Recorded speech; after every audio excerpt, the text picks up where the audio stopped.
Hello,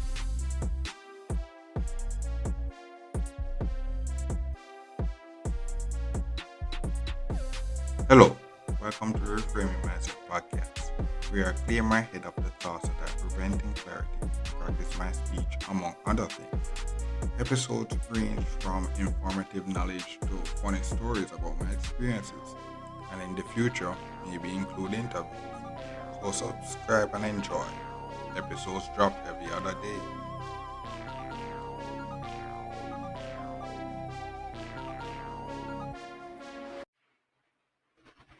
Okay, welcome to the Reframing Mindset podcast.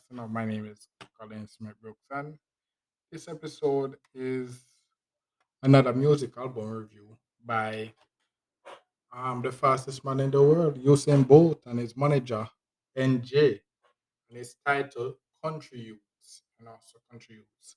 So before we start, I have to just say, no, there, I didn't have couldn't find any lyrics to the song, so I'm all my ratings and opinions is just based on singing, listening to the song itself, and just giving my opinion based on what I hear. Yeah.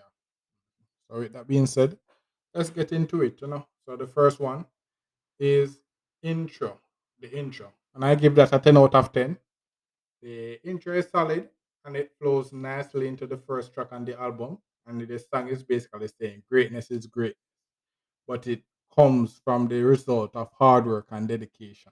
You know. Mhm. So the lyrics was good and the instrumental was great for that one. So the second one is living the dream. 10 out of 10. Give that a 10 out of 10. Great song talking about being from the country and now the fastest man in the world and now a music artist. And it's as a result of him not switching up his routine and working hard to his goal. Yeah. So the lyrics is great and the instrumental is great. Mhm. So the third song, Say Less. 10 out of 10. Great song talking about how much women just gravitate towards him because of his success, being the fastest man in the world and whatnot. Woman is just coming from all about. Yeah. Yeah. So lyrics is great and instrumental is great. hmm The fourth song is It's a Party. And I give that what lyrics a 10 out of 10. Song is talking about party vibes in Jamaica and is basically it's a party 7 days of the week according to Usain Bolt. Maybe in his lifestyle it's a party every day. So lyrics is great, the instrumental is great. Mhm. Five, the fifth song is You Know, and I give it a 10 out of 10 because it sounds great, but I did not have an exact meaning of the song. I couldn't really figure it out. Yeah. So the lyrics is great and the instrumental is great for that one. Mhm. The sixth song is City Life.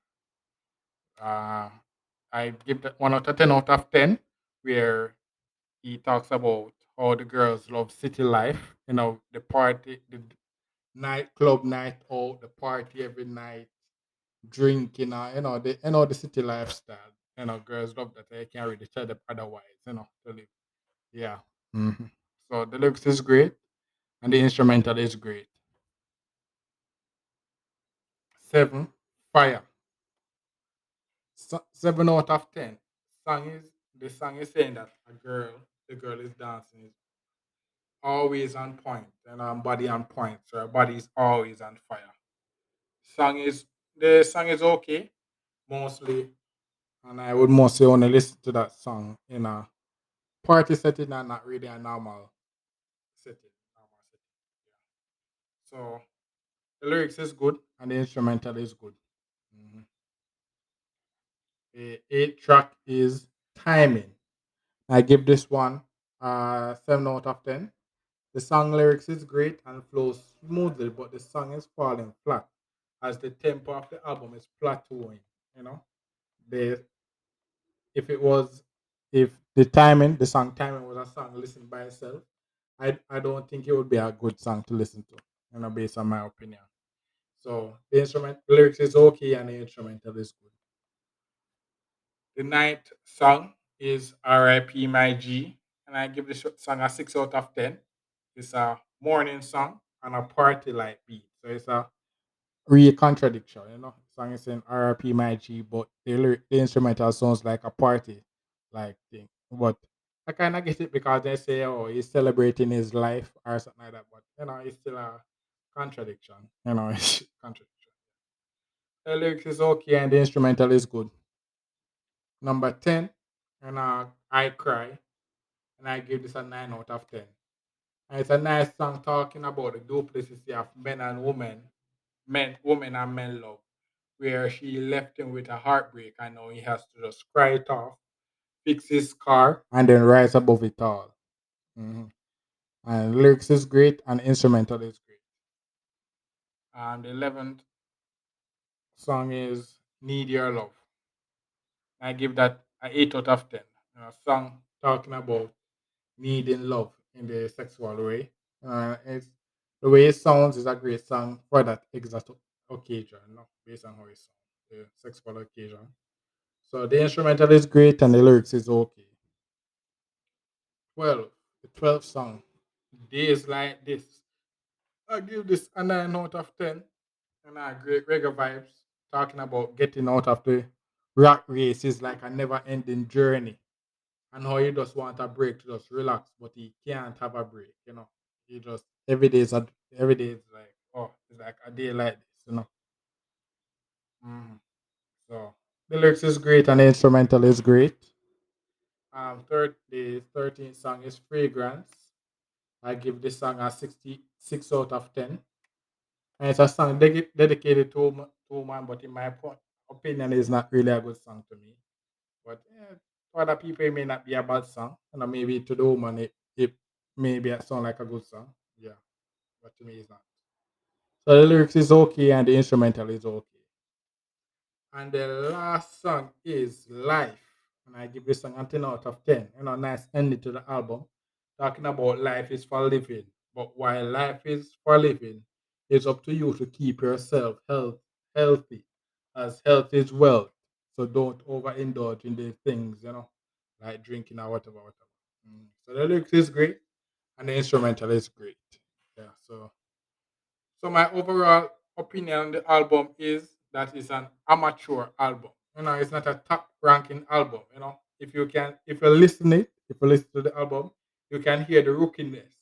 You know, which is not because this is his first album and thing. I can't really just not the man for that. But if you listen, you can hear the rookiness of the album, in which it shows that he is new and still learning the music business, which is not an easy business. You know, yeah. So I guess he has some good songs, but overall, I would really listen to the album. You know, 'cause overall the album is not. It's yeah, it's not a really one of those album I would listen to. You know, but I but I think you should listen it. You know, just to see what I mean. You know, just to see what I mean. You know, so that's my take on Usain Bolt slash NJ's country youths. You can see it on Spotify and all these other places where you can get music and buy it and support the thing and actually listen and then compare what I said to it about each song after you listen it. You might see that I'm right, you know. My overall opinion on it is right, you know. Or maybe I'm wrong. Yeah. All right. So thank you for listening and look forward for the next episode. Well, this is the end of the episode. Thanks for watching and look forward for the next episode. To support this podcast, go to anchor.fm/cssb/support or become a sponsor for this episode. If you have a product that you want to have more exposure, DM me on the Instagram page, Reframing Mindset Podcast, or on Twitter at ReframingP. Either way would help. Thank you regardless for listening, and here's a preview for the next episode. Okay, so welcome back to Reframe Master Podcast. My name is Colin Smith Brooks, and this episode is, I guess, for now the last of the music album review. And you know, it's the album from my favorite artist, you know, G Easy. He recently released his sequel to his original album, These Things Happen, which is called These Things Happen Too. So mhm. Yeah, we're going to get into reviewing it. So okay, so the first song is These Things Happen Too. Now I give this song a 10 out of 10.